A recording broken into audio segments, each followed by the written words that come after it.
जय गुरु जी संगत जी। संगत जी, अगर आप भी अपना सत्संग हमारे साथ शेयर करना चाहते हैं तो उसकी ऑडियो या वीडियो रिकॉर्डिंग करके दिए हुए नंबर पे आप व्हाट्सअप कर सकते हैं या फिर आप हमें ईमेल भी कर सकते हैं। और संगत जी, गुरु जी से जुड़े सारे अपडेट्स के लिए और ऐसे ही प्यारे प्यारे संगत के सत्संग के लिए हमारे चैनल को सब्सक्राइब कर लीजिएगा और बेल आइकन ऑन कर लीजिएगा ताकि वीडियो की नोटिफिकेशन आपको सबसे पहले मिले। जय गुरु जी। शुक्राना गुरु जी।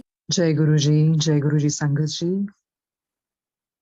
We all are so fortunate कि आज गुरु जी ने है हमारे समक्ष अंजना जी को, जिनका कल ही गुरु जी ने सत्संग शेयर करवाया था।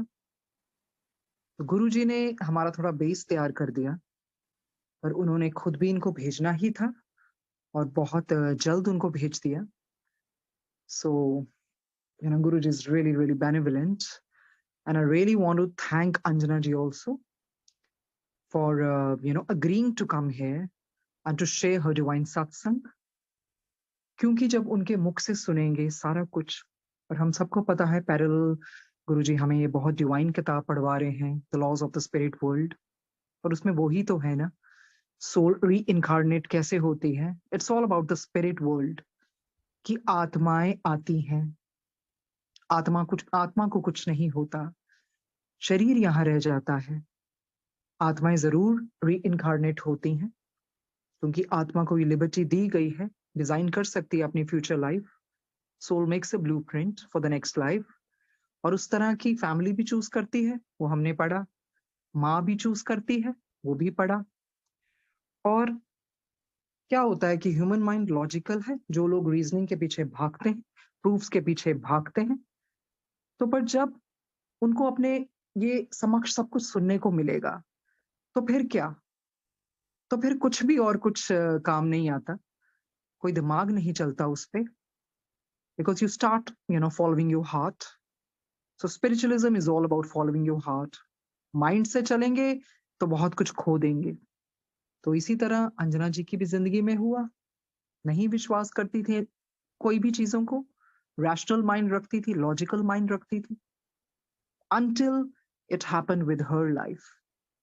First hand experience, as we know, Anjana ji, your world had fallen apart literally. But आपके बहुत अच्छे कर्म रहे होंगे कि गुरु जी, he sent the ray of hope, the beam of light, the glimpse of hope. और वो सिर्फ आपकी होप नहीं थी, वो हम सबकी होप है।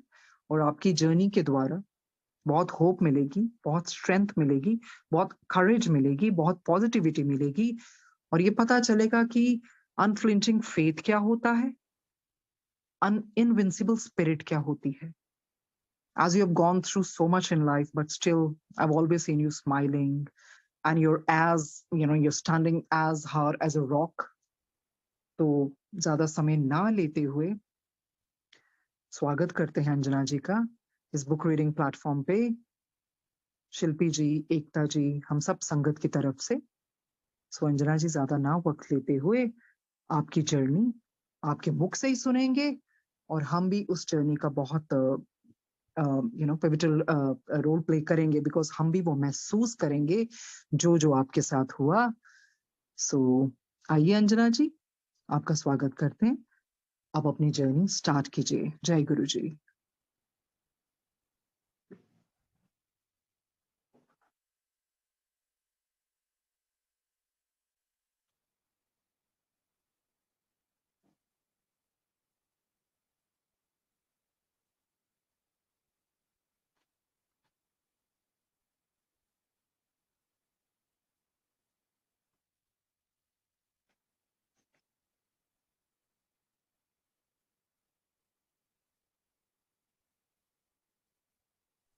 हाँ जी अंजना जी, अगर आप Sangat कुछ ji, सुन पा रहे हैं। Anjana ji is trying to log in again, so please wait.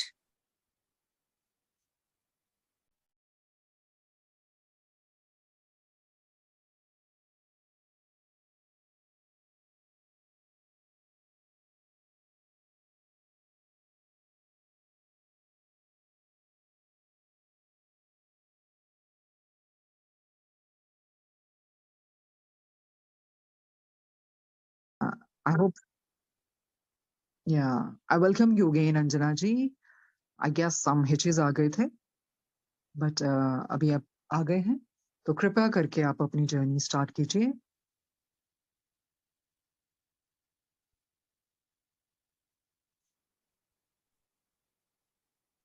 जय गुरु जी।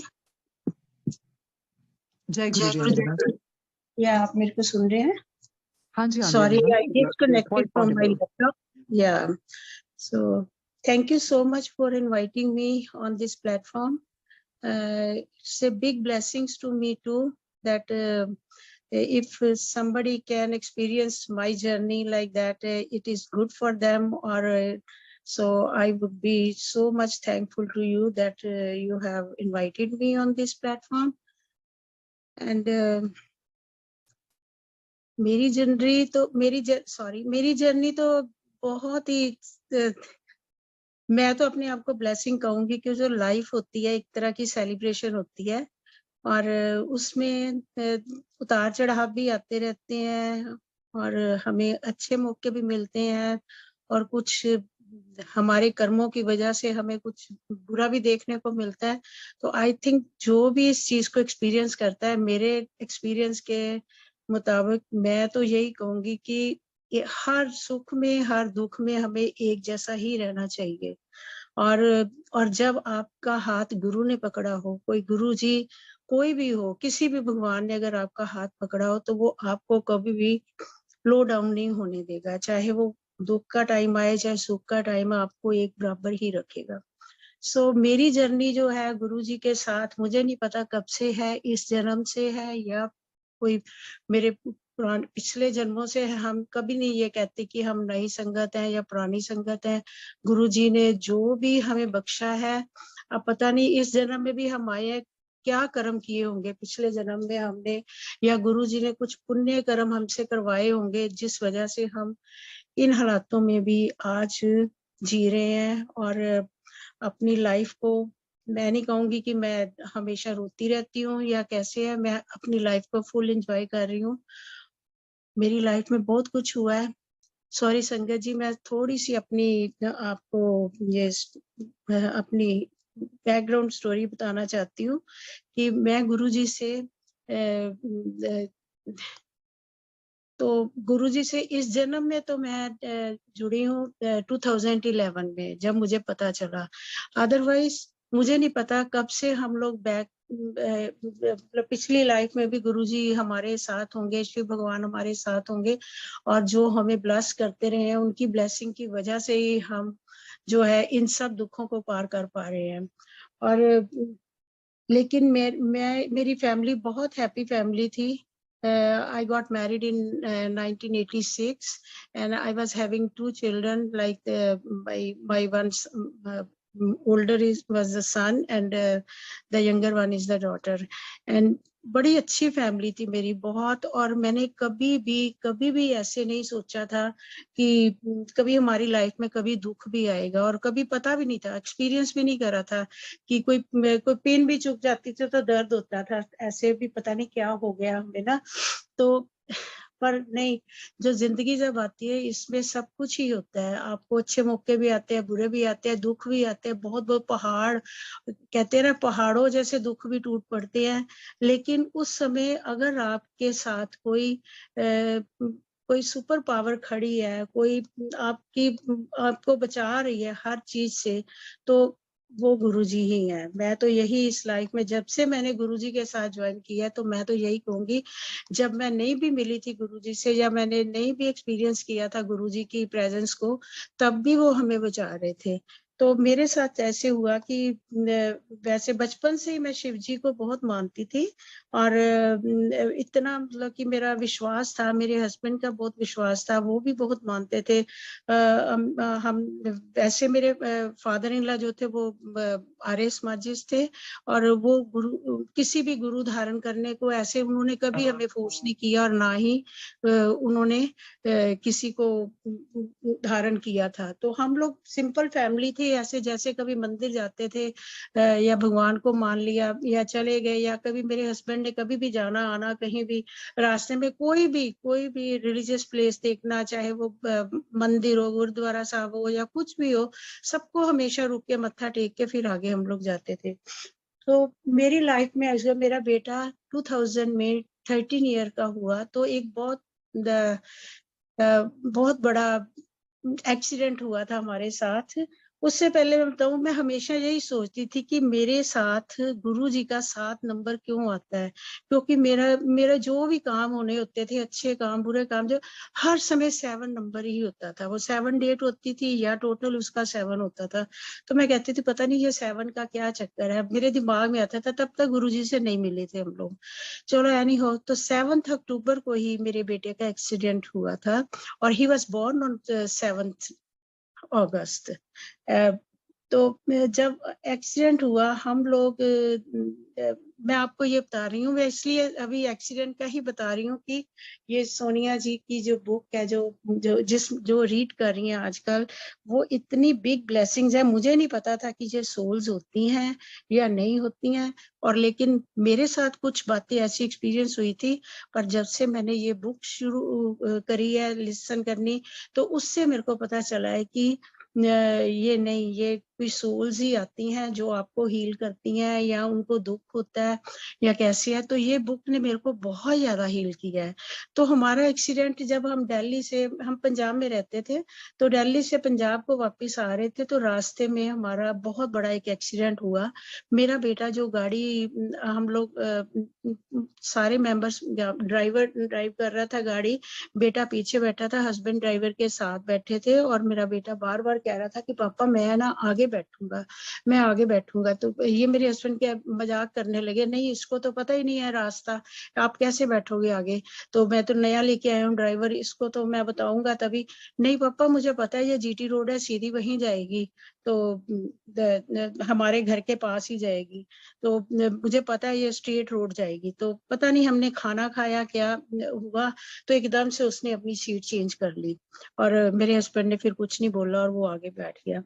आगे बैठते ही उसने उससे पहले भी क्या हुआ कि जब हम चलने लगे थे, तो उससे पहले वो कहता है कि मार्केट से ना मैंने कोई सामान खरीदना है, तो मेरे हस्बैंड कहते हैं हम वापस जा रहे हैं, वहां से ले सकता है तू। तो मेरे मन से निकला नहीं, बच्चा कोई जिद कर रहा है तो उसको ले दो।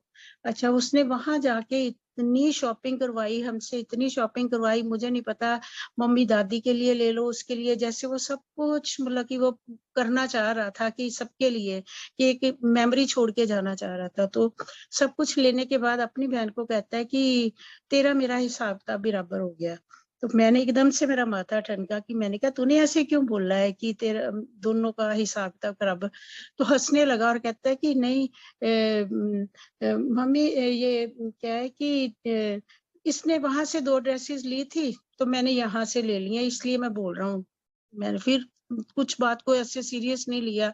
जब हम दिल्ली बॉर्डर पे पहुंचे थे, तब वहां जाके वो कहता है कि हमने कहीं नहीं और जाना है, रास्ते में हम सीधा अपने घर ही जाएंगे कि मेरा होमवर्क रहता है। तो मैंने कहा ऐसे क्या, हमने दादी को रास्ते से पिक करना है कहीं से? नहीं नहीं नहीं, हम सीधा ही जा रहे हैं, हमने नहीं कहीं जाना। और ये बातें जो कह रहा था, और मेरे दिमाग में कुछ नहीं आ रहा था ऐसे क्यों बोल रहा है, क्योंकि जो कोई भी सोल है जाने वाली होती है, उनको भी पता चल जाता है कि अब हमारा टाइम है जाने का, और वो हमें कोई ना कोई हिंट जरूर देते हैं। लेकिन उस समय हम लोग इतने नादान होते हैं कि हमें नहीं पता चलता कि ये सब क्या हो रहा है। अब वहां बैठे हुए, जब गाड़ी में बैठ के आगे बैठ के, एकदम से बड़ी प्यारी सी स्माइल उसने मेरे को दी है, और मुझे नहीं पता उसके बाद क्या हुआ क्या नहीं। मैं, मेरी बेटी, मेरे हस्बैंड पीछे बैठे हैं गाड़ी के साथ, ड्राइवर के साथ वो बैठा हुआ है। तो एकदम से मेरे को क्या आवाज आती है, क्योंकि छन छन छन छन छन सी ऐसी आवाज आती है जोर से। तो मैं कहती हूँ ये क्या हो गया है, ऐसे लग रहा था जैसे पूरी गाड़ी ही सो गई होती है। तो फिर मैंने फटाफट अपनी साइड से डोर खोला, तो गाड़ी का बाहर निकली, तो मेरी बेटी निकली, उधर से ड्राइवर निकला। ड्राइवर को भी काफी, तो जैसे ही मैं बाहर निकल के आई हूँ, तो देखा हमारी गाड़ी एक बहुत बड़े ट्रक के नीचे, नीचे पूरी ड्राइवर मतलब कि वो सारी की सारी गाड़ी नीचे घुसी हुई उसके। तो जैसे मैं बाहर निकली तो मैंने कहा ये क्या है, तो कहते लोग इकट्ठे हो गए वहां पे, कहते आपका ना एक्सीडेंट हो गया। मैंने कहा अच्छा, हम तो बड़े अच्छे भले हैं, हंसी खुशी आ रहे थे, कोई मुझे तो, और आप देखो उस एक्सीडेंट में मेरे को एक सिंगल खरोंच तक नहीं आई, कि सिंगल स्क्रैच भी किसी के हुआ हो। वो उसी समय तो कहते आप लोग कितने लोग थे, हम 5 लोग थे गाड़ी में। कहते निकले तो तुम 3 हो। मैंने कहा नहीं, दूसरी डोर से मेरा बेटा और मेरे हस्बैंड दूसरी साइड से निकल गए होंगे। जब वो उन्होंने देखा तो मेरा बेटा तो मेरे हस्बैंड को निकाला पहले उन्होंने, तो वो क्या हुआ कि उनके भी बहुत ज्यादा ब्लीडिंग हो रही थी, सिर से इतना खून आ रहा था, समझ गया पूरा सारा बॉडी उनका खून से भर गया था एकदम से। तो मैं हैरान, मेरे साथ बैठे हुए हैं, इनको क्या हो गया। हमारे पीछे एक वो बड़ा ब्रीफकेस पड़ा था, तो मारुति गाड़ी थी हमारी, तो मेरे हस्बैंड के सिर पे आके वो लगा, तो उस वजह से उनको काफी बड़ा कट लग गया सिर पे। तो मैंने कहा अच्छा चोट लग गई है, एक्सीडेंट हुआ है, तो मेरे बेटे को निकालो। और उसका डोर तोड़ के उन लोगों ने जब बाहर निकाला, तो मैं आपको क्या बताऊं संगत जी, उस समय क्या हो सकता है, एक लेडी के सामने एक आदमी, उसका हस्बैंड और उसका बेटा ऐसे सड़क के ऊपर उन्हें लिटा के उनके फेस के ऊपर ऐसे रुमाल डाल दिया कि ये तो दोनों ही डेड हैं। तो मैंने कहा नहीं, ऐसे कैसे हो सकता है, मैं तो नहीं मान रही हूँ, मैं नहीं मानती कि इनको कुछ हुआ है या कैसे है, बट नहीं। तो उन्होंने क्या किया कि मुझे कहते कि आप ना फोन नंबर दे दो, हम ना कॉल कर देंगे। मैंने कहा मुझे फोन नहीं देना किसी को नंबर अपना, मैं तो ये चाहती हूँ कि इनको कोई ना कोई किसी तरीके से हॉस्पिटल पहुंचाए। पर नहीं, कोई नहीं। एक गाड़ी आई और उन्होंने बिठाने की कोशिश की, जब देखा दोनों में इतना ब्लड आ रहा है, तो वो कहते कि नहीं, हम ये इनको नहीं, हमारी गाड़ी गंदी हो जाएगी। और उस समय मेरे मन में इतना आया, भैया तुम्हारी ये गाड़ी ज्यादा इम्पोर्टेंट है, ये एक बंदे की लाइफ बचानी ज्यादा इम्पोर्टेंट है। और मेरी बेटी जो 10 साल की थी उस समय, उसने ऐसे झोली फैला दी, आसमान के ऊपर देखी, है भगवान अगर तुम यहाँ हो, अगर कहते हो कि 10 साल का बच्चा क्या सोच सकता है कि मेरे भाई और मेरे पापा को बचा दो आप, लेकिन कोई ऐसे नहीं आया। फिर वो फोन नंबर मेरे से लेते रहे, मेरे रिलेटिव्स को सबको कॉल करते गए सब। लेकिन आप देखो, जब बच्चे ने एक पुकार लगाई है, 10 साल के बच्चे ने, मुझे नहीं पता वो कौन फरिश्ता आया, एक ऑटो रिक्शा जीटी रोड पे, रात के 12-12:30 बजे का टाइम था, और जीटी रोड के ऊपर एक ऑटो रिक्शा आके, सिख लड़का था कोई 26 ईयर ओल्ड या 25 ईयर, इतनी एज हुई होगी उसकी, तो आके मेरे को कहता है आप अपनी गाड़ी से सारा सामान निकालो, मैं आपको हॉस्पिटल छोड़ देता हूँ। तो मैंने उसको बोला कि मेरा असली सामान जो नीचे ये सड़क पे पड़ा, ये उठा, तू इनको लेके जा कहीं। और आप मानोगे नहीं कि जो औरत एक सिंगल ब्लड भी अपनी उंगली से भी निकलता हुआ नहीं देख सकती थी, अपने सामने हस्बैंड का और बेटे को तो बिल्कुल ही ऐसे गर्दन लुढ़की पड़ी थी, ऐसे ऑटो रिक्शा में ऐसे बिठाया, और सामने मैं और मेरी बेटी बैठ के और लेके गए उनको। और मेरा सूट बादामी रंग का था देखो, और बिल्कुल रेड हो रखा था कि मैं बार बार उनका ब्लड साफ कर रही थी, ये क्या हो गया हमारे साथ, अच्छे भले खुशी खुशी हम आ रहे हैं। तो एनी हाउ वो लड़के ने हमें करनाल, हमारा एक्सीडेंट हुआ था नीलो खेड़ी के पास, और करनाल हॉस्पिटल में उसने हमें छोड़ा, और वहाँ सिविल हॉस्पिटल में ले गया। और वहां जाते ही उन्होंने फटाफट अपना जो भी ट्रीटमेंट करना था, मेरे बेटे को स्ट्रेचर में डाला, और उसी समय वो बाहर लेके जाने लगे, और मेरे हस्बैंड को बेड पे लिटा दिया उन्होंने। और जैसे ही बाहर लेके जाने लगे, मैंने अपनी बेटी को बोल दिया कि तेरा भाई नहीं है। तो वो चीख मारने लगी। मैंने कहा नहीं, ऐसे नहीं बोलना, कि जो हमारे पास अब बचा है, मेरे हस्बैंड है, उनको हमने बचाना है, और जो भी है। तो वहां पे आप मानोगे नहीं, उनको 40 स्टिचेस उन्होंने सिर के ऊपर लगाए हमारे सामने देखते देखते ही। और उसके बाद डॉक्टर मेरे पास आने लगा और कुछ बताने लगा, और मुझे पता था वो क्या कहने लगा है, क्योंकि मेरे हस्बैंड को थोड़ी थोड़ी ऐसी आवाज आ रही थी कराने की, जैसे पेन में होता है कोई, लेकिन बेटा तो कुछ नहीं बोल रहा था। तो फिर मेरे को आके डॉक्टर ने ये बोलने लगा कि भी शायद बेटे के बारे में बताना होगा। तो मेरे मन से पता नहीं कहाँ से, कहते हैं ना कि जब दुख आता है तो आपको भगवान अगर आपके साथ खड़े हैं, तो मुझे नहीं पता था तब, मैं गुरुजी के बारे में नहीं जानती थी तब, लेकिन उस समय भी मेरे गुरुजी ने मेरा साथ दिया, और मेरे को इतनी शक्ति दी, इतनी सहन शक्ति दी उस समय मैंने डॉक्टर को ये बोला कि प्लीज मेरे को किसी का कोई कुछ नहीं बताना, अपने बेटे को क्या हुआ है, जो उसका ट्रीटमेंट है वो शुरू कर दो, और जो मेरे हस्बैंड का ट्रीटमेंट है वो शुरू कर दो। ये मेरे रिलेटिव्स का नंबर है दिल्ली में, आप उनको कॉल कर दो, जो जिनके साथ जो हुआ है वो बता दो, मुझे नहीं बताना कुछ भी। क्यों, मेरे को था कि डॉक्टर ने कहना कैसी माँ है, बच्चा आंखों के सामने चला गया तो ये रो नहीं रही है, और हस्बैंड ऐसे पड़ा हुआ है, उसको बचाना है, तो क्या करेंगे। तो डॉक्टर समझ गया कि ये नहीं चाहती सुनना किसी के बारे में। तो एनी हाउ, जैसे ही मेरे रिलेटिव्स पहुंचे 3-4 बजे सुबह। तो उन्होंने आते ही मेरे हस्बैंड को किसी प्राइवेट हॉस्पिटल में, वहाँ कोई करण हॉस्पिटल था, वहाँ पे एडमिट करवाया। और बेटे की फिर उन्होंने बॉडी नेक्स्ट डे देनी थी क्योंकि एक्सीडेंट केस था, और शाम के समय हमें दी थी, 3-4 बजे दी उन्होंने बॉडी। फिर हम दोनों को अलग अलग एम्बुलेंस में डाल के वापस अपने, मैं पंजाब जलंधर घर में ले आई। तो क्या है कि रास्ते में मेरे हस्बैंड पूछ रहे थे, उनको होश आ चुका हुआ था कि बेटा कहाँ है, बेटा कहाँ है। तो मैं कह रही थी नहीं, उसको थोड़ा फ्रैक्चर हो गया है। तो वो उसकी बुआ उसको वापस ले गई है वहीं पे दिल्ली में, तो उनके पास रहेगा। तो आपको भी चोट लगी है तो हम आपको हॉस्पिटल लेके जा रहे हैं। तो घर जा पहुंचे, जा पहले उनको हॉस्पिटल में एडमिट करवाया, फिर बेटे को घर ले गए। सो ये सारा जो हुआ, इतना कुछ, उसमें मैं खुद हैरान थी कि मुझ में इतनी हिम्मत कैसे आ गई है। मैं कैसे सोच लिया कि मेरा बेटा चला गया है, और मैं बड़े आराम से अपने हस्बैंड के साथ उनकी वैन में आके मतलब कि बातें करते हुए आ रही हूँ, मेरे को कुछ फर्क नहीं पड़ रहा है।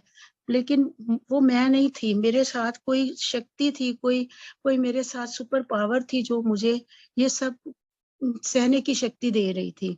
तो मुझे नहीं पता था क्या था क्या नहीं था। लेकिन फिर जब हम घर आ गए तो नेक्स्ट डे फिर डॉक्टर ने हमें बोल दिया कि आपने मेरे हस्बैंड को कुछ नहीं बताना है कि बच्चे को क्या हुआ है क्या नहीं हुआ। और क्योंकि जब वहां जाके हमें पता चला, वो कहते ये तो बहुत बड़ा मिरेकल हुआ है कि आपके हस्बैंड ये करनाल से लेके जलंधर तक 5-6 घंटे की ड्राइव थी, कैसे पहुंचे हैं, क्योंकि उनके फर्स्ट वर्टिब्रा का फ्रैक्चर हो चुका हुआ था और सिर्फ 1 mm के बराबर जो उनकी बोन जुड़ी हुई थी। तो वो कहता है इनको तो कोई ट्रैक्शन लगेगी और उसके बाद आप इनको बता सके, जिसे तो हल्की सी भी गर्दन को इधर से उधर करेंगे तो ये टूट जाएगी, तो ये मतलब ही कैन नॉट सर्वाइव। तो हम डर गए पूरी फैमिली की, नहीं इनको बचाना है, कैसे है। तो बेटे का क्रिमेशन ऐसे ही करा बिना बताए हुए। हॉस्पिटल में जाती थी, घर के पास ही था हॉस्पिटल भी, तो वहां जाती थी तो ये मेरे को कहते तू तो घर में ही लगी रहती है, पता नहीं इतने रिलेटिव क्यों आ रहे हैं मेरे को देखने के लिए। तो मैं कहती नहीं, आपको एक्सीडेंट जबरदस्त हुआ है ना, आप बच गए हो, इसलिए आपको सबको ब्लेसिंग्स देने के लिए आ रहे हैं। अब ये नहीं पता कि घर में क्या चक्कर हो रहा है क्या नहीं हो रहा। तो ये सारी बातें मैं इसलिए बता रही हूँ कि मुझे तब तक स्पिरिट वर्ल्ड का कुछ पता नहीं था कि भी जो स्पिरिट्स भी होती हैं या ये हमें आके बताती हैं। मेरा बेटा चला गया, नेक्स्ट डे मेरे घर में सब लोग बैठे हुए हैं, हमारे नेबर से एक लेडी आती है, वो कहती है कि अंजना जी आप दुख मत मनाओ बेटे का। मैंने कहा क्यों, आप ऐसे क्यों कह रहे हैं, मैंने अपना बेटा खो दिया है तो मैं क्यों ना दुख मनाऊं। कहते नहीं, मैं गुरु ग्रंथ साहब की भीड़ है मेरे घर में रखी हुई, मैं उसमें पाठ कर रही थी तो एकदम से वो पूरे पेज के ऊपर आपके बेटे का चेहरा नजर आ गया। क्योंकि मेरा बेटा ना बहुत ही अच्छी सोल थी, बहुत ही अच्छी। वो बाहर भी कहीं जाता था, मेरे को नहीं पता होता था, घर में सर्वेंट थे लेकिन वो बाहर लोग जो भी खेलने के लिए जाता था, कोई भी अड़ोस पड़ोस में उनको कोई काम कहता था तो कह मेरी मम्मी को मत बताना, वो अपना साइकिल लेके जाके उनका कोई ना कोई सामान लेके आ जाना या उनकी हेल्प कर देनी, कुछ कर देनी। मतलब कि वो सबका ही बड़ा प्यारा था जैसे ना। तो कहती मुझे तो उसका चेहरा सामने नजर आया और वो कहता है कि मेरी मम्मी को बोलो कि रोए ना, मैं आ जाऊंगा। मुझे पता था पापा ने जाना है, अगर पापा चले जाते तो हमारी लाइफ बहुत खराब हो जानी थी। तो मैं पापा अपने फादर को बचा के गया हूँ और उसके बाद मैं वापस आ जाऊंगा, उसी रूप में वापस आऊंगा। तो मैं हंसने लगी, मैंने कहा 13 साल का मेरा बच्चा था, मैं 40 इयर्स की हो गई हूँ, ये क्या। इंडिया में तो चलो जैसे ही शादी होती है 2-3 साल 4 साल में हम प्लान कर लेते हैं बच्चे। तो दोनों बच्चे मेरे हो गए थे, that time I was 26 year old when I have 2 kids। तो उस समय मेरे को ये लगा कि ये क्या बोल रही है, 13 साल के बाद अब मेरे को ये कह रही है कि तुम्हारे अब बच्चा हो जाएगा, ये हो जाएगा, ऐसे कैसे हो सकता है।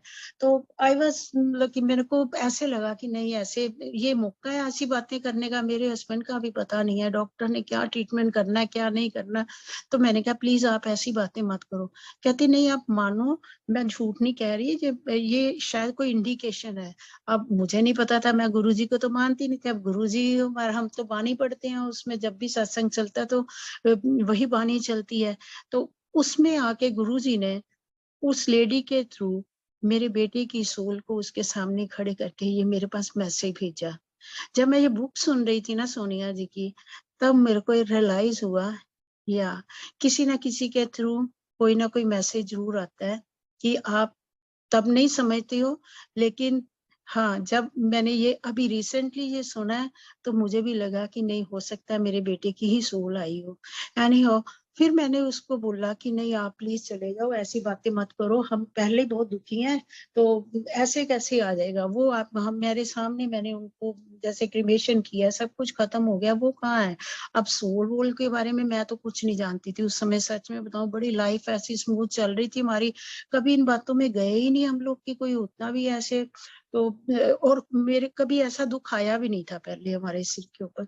तो फिर चलो वो चली गई, और उसके बाद मेरे हस्बैंड जब उनको ट्रैक्शन, हेलो ट्रैक्शन लगी, उनके जैसे सिर में पूरे सर्कल ऐसे लगा के, ऐसे गर्दन बिल्कुल स्टिफ रहनी है, ये वो इस बात को भी 18 दिन लग गए, क्योंकि वो ट्रैक्शन वहाँ इंडिया में नहीं मिलती थी, तो यूएसए से मंगवानी थी। पर लकीली डॉक्टर ने हमें बोल दिया कि यहाँ पे कोई है जिनको ऑलरेडी एक्सीडेंट हुआ था, तो उनके पास है, अगर आप उनसे पूछो। ये भी करते करते हमें कितने दिन लग गए।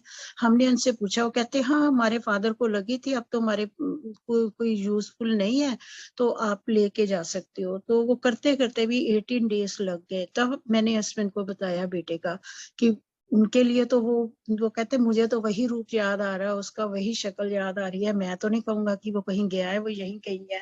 मतलब कि उसके बाद वो उनको, वो कहते मैंने तो उसका उस रूप देखा ही नहीं एक्सीडेंट वाला, मैंने उनको बोला कि नहीं वो चला गया है। फिर चलो एनी हाउ मानना तो पड़ना ही था उनको, क्या हुआ क्या नहीं। तो इस तरह से उनका मन ना, मतलब कि वहां लग नहीं रहा था, ऐसे बार बार यही बार बार होना कि मेरा बच्चा था, एक ही बेटा था और चला गया। और मेरे मदर इन लॉ जो थे बहुत अच्छे थे, इतना मेरे बच्चों के साथ प्यार करते थे, इतना मतलब मैं बता नहीं सकती, मेरे से भी ज्यादा वो उनके साथ अटैच थे। तो वो बार बार मेरे को कहते थे कि तेरे को ना दोबारा मतलब कि तू बेबी कर ले, या कहने, मैंने कहा नहीं, मतलब कि मेरे हस्बैंड की तबीयत ठीक नहीं है, ये है वो है। तो मैं पता नहीं होगा भी कि नहीं होगा। फिर भी उनके कहने पे डॉक्टर से पूछा, देन शी सेड कि 50% चांसेस हैं इस एज में। तो मैं बता नहीं सकती कोई बेबी हो सकता है कि नहीं हो सकता। तो थोड़ी देर तो मैं कुछ ट्रीटमेंट करवाया, बट नथिंग हैपन। तो मीन टाइम पूरे 2 साल के बाद मेरे बेटे की 7 अक्टूबर को डेथ हुई थी। एक्चुअली देवर नवरात्रि, मेरे बेटे की नवमी और दशहरे के वाले दिन डेथ हुई थी। और मेरे मदर इन लॉ की पूरे 2 साल के बाद जो अक्टूबर में ही अष्टमी वाले दिन नवरात्रों में उनकी डेथ हुई। उनका रीजन ये हुआ कि उनको कोई सर्जरी हुई थी पेट की, तो वो इन्फेक्शन फैल गई थी, तो but she can not survive. पर वो बेड पे भी लेटे लेटे 1 महीना हॉस्पिटल में रहे, एक ही बात कहते थे कि तुझे मेरी ब्लेसिंग्स क्यों नहीं लगती हैं, मैं तेरे को बार बार कहती हूँ तेरे दोबारा बच्चा हो जाए, चाहे लड़की लड़का कुछ भी हो, तेरी बेटी के साथ कोई ऐसे हो। तो मैंने उनको कहना कि आप इतने कष्ट में हो फिर भी आप मेरे बारे में ही सोच रहे हो। तो उनको लगा कि नहीं, ऐसे नहीं है, जरूर होगा तेरे ना कोई ऐसे बेबी। अच्छा, वो चले गए। तो उसके बाद क्या हुआ, हम वहां पे जब हॉस्पिटल में मेरे मदर इन लॉ थे, वहां पे वो कोई महात्मा जी आते थे, वो आके ना उनको गीता का पाठ सुनाते होते थे। तो वो उनको कहती होती कि तू प्रेयर कर, इनके बच्चा हो जाए, इनके दोबारा बेबी हो जाए। तो एक दिन पता नहीं कैसे ना किसी के मुंह से आवाज कैसी निकलती है या क्या, तो उन्होंने आके उनको बोला, हमारी फैमिली मेंबर्स खड़े थे, सबको कहा कि इनकी रूह जो है ना अपने पोते में अटकी हुई है, तो ये तो नहीं बचेंगी। मैंने देखा इनकी तबीयत बहुत खराब है, लेकिन देखना इनके जाने के बाद 6 महीने के बाद ही आपके घर में ये वही रूह वापस आएगी, चाहे आपके बेटे के रूप में आएगी, बेटी के जैसे भी आएगी। तो हम सब ने कहा ऐसे कैसे बोल सकता है ना। तो हमारे सामने वो हम तो ट्रीटमेंट करवा रहे हैं उनका, पर नहीं, वो नहीं बचे। तो फिर फैमिली मेंबर्स भी यही सोच रहे थे कि अच्छा उसकी एक बात तो सच हुई है, अब देखते हैं दूसरी होती। कि हम लोग मूर्ख लोग हैं ना, हम टेस्ट लेते हैं हर एक का, हर लाइफ में हर चीज में कुछ भी होती है, हम कहते हैं जब तक हमें प्रूफ नहीं मिलता हम उसको नहीं समझ सकते हैं। चलो एनी हाउ, तो मैं बिल्कुल भी मेरे मन में नहीं था। और फिर मेरी सिस्टर को ड्रीम आता है अप्रैल में, राइट अवे, मतलब कि अक्टूबर से लेके 6 मंथ्स अप्रैल में होते हैं, तो मेरी सिस्टर मेरे को कहती कि हमने ना किसी टेम्पल में जाना है, तो दीदी तू मेरे साथ चलना। तो मैं उसको कहती कि नहीं नहीं, मैंने क्या करना है, मेरे तो पीरियड्स होंगे उस समय आने वाले, तो मंदिर नहीं जाते हैं तब। तो कहती नहीं दीदी तेरे को तो नहीं आएंगे। मैंने क्या ऐसे क्यों बोल रहे हैं? कहती मेरे ड्रीम में तेरा बेटा आया है और वो मेरे को कह के गया है कि मैं उसको बोल रही हूँ कि तू मेरे ड्रीम में क्यों बार बार आता है। तो कहते नहीं मासी मैं तो आना चाहता हूँ, मैं आना चाहता हूँ। कहती फिर आना है तो अपने मम्मी पापा के घर जा, मेरे पास क्यों आता है तू बार बार? तो वो तेरे लिए तड़प रहे हैं, तू उनके घर जा। तो वो मेरी सिस्टर को बड़ा ऐसे विश्वास हो जाता है उस ड्रीम में। तो वो कहता है कि मेरे को आके कहती कि नहीं इस बार ना देखना तू कंसीव कर देगी। मैंने कहा ऐसे कैसे, तेरे को ड्रीम आया मैं कंसीव कर दूंगी? ये मैं हंसने लग पड़ी। कहती तू मेरे कहने पे आ जा, देखना तू बिल्कुल बिल्कुल वही होगा। अब किसके मुंह से क्या मैसेज दिलवाना है वो भी गुरुजी को ही पता है। अब ये सोल्स कहाँ किसके थ्रू दिलवाती हैं मैसेज, वो बुक से अभी मैंने जब पढ़ा तो मुझे लगा नहीं मेरी सिस्टर के थ्रू मेरे को मैसेज मिला उस सोल का। तो फिर उसके बाद ये सच में मेरे आई कंसीव्ड ऑन दैट मंथ। तो उसके बाद ये भी नहीं पता था बेबी बॉय होगा या गर्ल होगी। तो मेरे मदर इन लॉ 2-3 महीने की प्रेगनेंसी थी मेरी, तो मेरे ड्रीम में आते हैं और बड़े मेरे साथ ना, मेरे को दिखता है उनकी डेड बॉडी दिखती है कि हम उनको लेके जाने लगे हैं, लेकिन वो एकदम से उठ के बैठ जाती है। तो मैं डर जाती हूँ, मैंने कहा ये क्या हो गया है ऐसे। तो वो ना हम सब लोग खुश हो गए उसके बाद, पूरा फैमिली की ये तो जिंदा हो गए हैं, चलो इसको घर लेके चलो ऊपर। तो हम जब लेके आते हैं तो वो मेरे को देखते ही मेरे को कहती तू मेरी नजरों से पीछे हट जा, तू मेरे सामने नहीं आना है ये वो।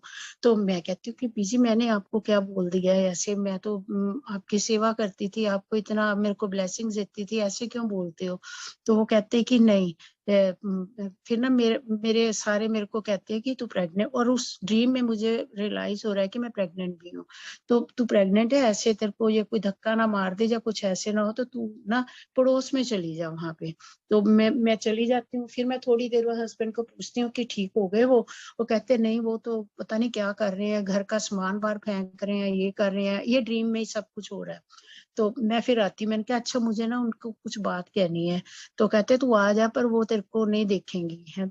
तो फिर मैं जाती हूँ उनके पास में, कहती हूँ मैंने आपको ना कुछ बात कहनी है, तो प्लीज मेरी बात सुन लो। तो कहते तूने मेरे को क्या बोल देना अभी?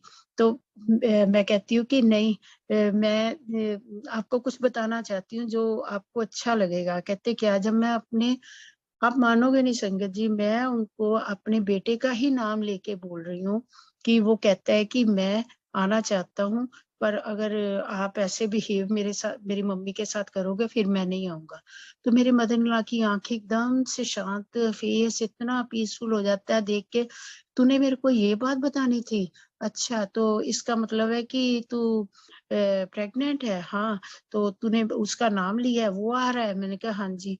तो वो एकदम से कहते मेरी तो आत्मा भटक रही थी, मैं तो बिल्कुल शांत होके जा रही हूँ अब ना। एकदम से उन्होंने आंखें बंद करती हैं तो उनका चेहरा बिल्कुल पीसफुल हो जाता है। तो इससे ये पता चलता है कि जो हमारी ब्लेस्ड आत्माएं हैं जो चली गई हैं, या रिस्पेक्टेड जो हमारे एल्डरली पीपल है, वो भी हमारा अच्छा ही चाहते हैं, वो जिंदा होते हुए भी चाहते हैं, और जब वो इस दुनिया को छोड़ के चले जाते हैं तब भी उनको हम बच्चों के साथ या अपने जो भी पीछे रह जाते हैं उनका वो हमेशा सुख चाहते हैं। तो इसका मतलब ये है कि ये बुक रीडिंग से ही मेरे को ये हीलिंग हुई है इस बात की कि जब कोई चला जाता है उसके मन में कोई इच्छा रह जाती है तो वो नहीं पूरी हो पाती उसके जिंदा रहते, लेकिन जब वो सोल्स वहां पहुंचती हैं, वो देखती हैं हमारे बच्चे दुखी हैं, तो उनको भी दुख होता है। वो तब तक परेशान रहती हैं, उनकी भी आगे ग्रोथ नहीं हो पाती आगे जाके, कि जब तक वो उनको ये ना लग जाए कि नीचे हमारे बच्चे बिल्कुल ठीक है।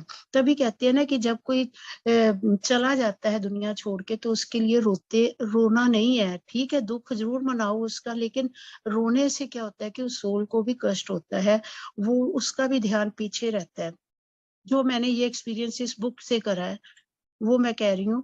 और संगत जी पता नहीं ये हर एक का अपना एक्सपीरियंस है, मैं अपना एक्सपीरियंस बता रही हूँ, मुझे नहीं पता मेरी इस बात को कोई कैसे लेगा कैसे नहीं लेगा, लेकिन जो मेरा एक्सपीरियंस है, जो जब से मैंने ये बुक रीडिंग जो सेशन चल रहा है, मैंने कुछ सुना है इसमें से, तो मेरे को यही लगा कि ये जो सारा कुछ मेरे साथ हुआ है, तो वो सोल्स तो होती ही हैं। जब वो चले जाते हैं तो वो भी हमारे बारे में सोचते हैं, वो चाहते हैं कि हम भी सुखी रहें, और जो नीचे लोग बैठे हैं वो भी ये सोचते हैं कि हमारे जो चले गए हैं वो भी सुख बरसाएं हमारे ऊपर। अगर वो खुश होंगे, सुखी होंगे, तभी वो हमारे ऊपर ब्लेसिंग्स करेंगे ना, नहीं तो वो भी हमारी तरह ही दुख में रहेंगे। सो एनी हो, मेरे मदर इन लॉ को जब ये पता चलता है मेरे ड्रीम में, और तो वो उसके बाद peacefully she was gone away, मतलब कि फिर मेरे ड्रीम में कभी नहीं आए, और मेरा ड्रीम एकदम से खुलता है। और आप मानो जिंदगी में पता नहीं बचपन से लेके आज तक कितने ड्रीम आए होंगे, मुझे एक भी ड्रीम याद नहीं है, लेकिन कुछ ऐसी बातें हो जाती हैं कि जो आपको कहते हैं ना आपकी सोल के साथ टच कर जाती हैं।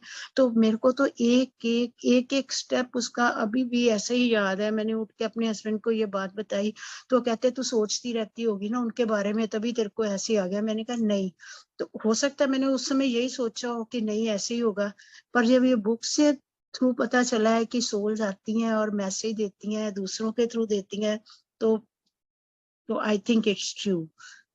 मैं अपने लिए मैं कह रही हूँ, मैं बाकियों के, वो आपकी अपनी जर्नी है, आपने खुद सोचना है कि कौन सा कैसे, मतलब कि किस बात को हम कैसे लेते हैं। सो एनीहो, फिर क्या हुआ कि फिर मेरे सच में मैंने कोई टेस्ट नहीं कराया बेटा बेटी क्या होना क्या नहीं, तो बिल्कुल पूरा यकीन था कि जो अगर वो सोल गई है तो वही वापस आएगी। Then my son was born. तो उस समय 2003 की बात है, 2 साल के बाद मेरा जो दोबारा उस सोल का बर्थ हुआ, और आप मानोगे नहीं वही बेटा हुआ और वही सेम शक्ल सूरत। मतलब कि कई बार हम लोग ऐसे, हमारे घर में किसी ने आना तो उन्होंने कहना कि ये आपने अपने बेटे की पिक्चर जो पुराने फ्रेम में क्यों लगा रखी है, वो छोटा सा था मेरा बेटा तब। तो मेरे हस्बैंड ने कहना कि नहीं ये मेरा बड़ा बेटा है। अच्छा, ये तो दोनों बड़े एक जैसे दिखते हैं, एक जैसे इनका लग रहा है। तो तब पता चला कि वो सेम सोल बस वापस आई है। तो मेरे बच्चे के मैंने वो अपने बड़े बेटे के लिए वो जितना भी उसका सामान था मैंने कुछ नहीं फेंका था, उसको क्रिकेट का बड़ा शौक था। एक दिन मेरा ये छोटा बेटा 2-2.5 साल का था, उठा के उसका बैट स्टोर रूम से लेके आता है, कहता है कि मेरी नीज आई होती है, उसको बोलता है कि ये मेरी पिक्चर वहां क्यों लगा रखी है दीवार के ऊपर। उसके बाद मैंने उसके वो जो दीवार पे पिक्चर बड़े बेटे की लगाई थी उतार दी।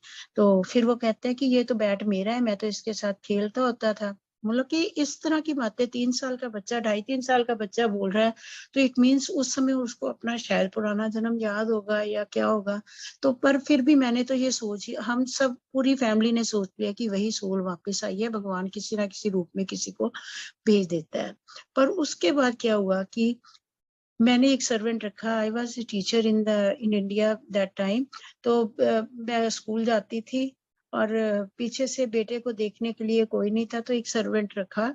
वो लड़का बहुत बड़ा नहीं था। सेम डे जिस दिन हमने रखा उसी रात को मेरे मदर इन लॉ फिर मेरे को ड्रीम में आए, और वो कहते हैं कि तुमने ये छोटे से बच्चे को देखने के लिए इसको, तो मैंने कहा नहीं मेरे हस्बैंड भी तो घर में होते हैं, देख लेंगे वो भी साथ में। तो कहते नहीं नहीं, तुमने, तेरे को पता है ये कितनी प्रेशियस है ये तुम्हारे लिए, ये वो तुमने इस बच्चे को क्यों रखा है, इसको इसकी देखभाल करने के लिए। नहीं इसको नहीं रखना, यहाँ तो किसी बुजुर्ग लेडी को रखे या कोई कार कि इसको अच्छी तरह से देख रेख करे। आप मानोगे नहीं संगत जी, मैंने उस बच्चे को जिसको हमने घर में जो 15 पता नहीं छोटा सा ही था जो लड़का आया था, उसको सिर्फ देखने के लिए चलो खेल लेगा इसके साथ, वो अगले दिन सुबह उठ के खुद ही कहने लगा कि मैंने तो नहीं रहना, मैं तो नहीं यहाँ काम करूंगा, मैं तो चला जाऊंगा। तो वो छोड़ गया।